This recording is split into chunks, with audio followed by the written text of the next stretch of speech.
I'm Peter Block at ACC 2019, and on my left is Marty Leon from New York and Columbia, and Marty has just finished talking about the partner trial, partner 3 trial, the TAVR trial that everyone has been waiting for a long time. Low-risk patients, SAVR, the surgical aortic valve replacement versus TAVR, transcatheter valve replacement. Marty, an exciting trial, arguably one of the most important trials at this meeting.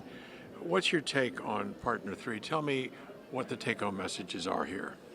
Well, the take-home message is that there was a 46% reduction with TAVR versus surgery in the primary triple endpoint of death, stroke, and rehospitalization.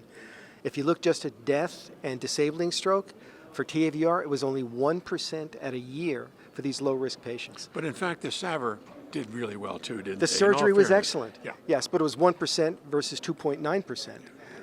But there's no question, this was excellent surgery, but we were surprised with how good the transcatheter valve performed in this low-risk patient population. Right. So, decrease over how long, Marty? What's the follow-up period in partner 3?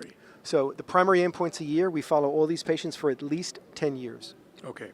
So this hasn't been 10-year follow-up quite yet, has it? No, not at all. But, Okay. you know, this is not such a new procedure. We've been doing TAVR now for 17 years. We've got good data up through now 5 to 8 years with 2 recent publications just a few months ago.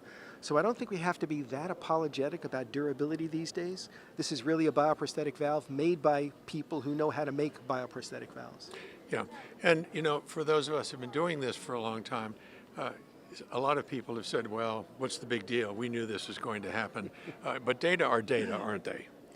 It's wonderful to have data, and the fact that we have data not just from partner 3, but the Medtronic core valve low risk study is also powerful. It's not only additive, in fact, it's synergistic to see 2 trials that have such robust primary endpoints with 2 different valve systems in very similar patient populations. Exactly, and I was going to ask you that question. You preempted me, and that's great. So let's pursue that a little bit, Marty. So I'm a new TAVR cardiologist, and I'm trying to decide whether or not one of these studies tells me something differently than the other. What's your take on that, and how would I approach looking at these 2 very important studies that are so positive? There are always going to be subtle differences in findings in one study versus the other. It's pretty difficult to do inter-study comparisons because the results were so good in both studies.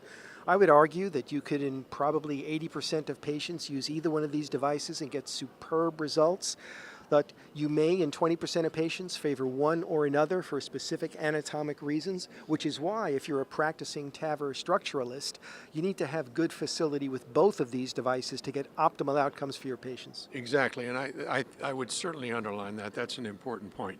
So while we were talking before, I said to Marty, well, the partner era is over, and Marty smiled and turned to me and said, that the TAVR era has just begun.